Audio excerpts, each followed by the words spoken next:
o'zini ham e'tirof etish kerak. Bu 8 ballni olish hammaga ham emas. Qancha tayyorgarlik bilan olgansiz bu darajada? O'zimni ingliz tilidagi safarimdan gapiradigan bo'lsam, 6-sinfimdan beri angliyskiga, ya'ni ingliz tiliga bo'lgan ishtiyoqim juda ham baland bo'lgan.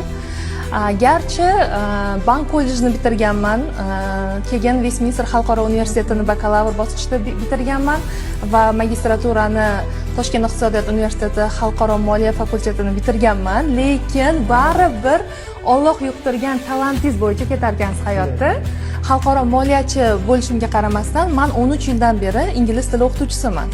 Ya'ni bu kasbga nima desam ekan, men hobbiyimni kasbda topganman. Ya'ni bolalikdagi hobbiyim rivojlanib, shu kasbga o'zimni kasb qilishimga sababchi bo'lgan va o'zimni shu 13 yillik tajribam mobaynida o'zimni shaxsiy programmamni yaratish imkoni ham tug'ilganmanda, chunki bitta sohani bu ko'p kitoblarda keltirilgan, qachonki bitta sohani ustida ishlaversangiz, o'shani professionalga aylanasiz degan naql bor, maqol bor.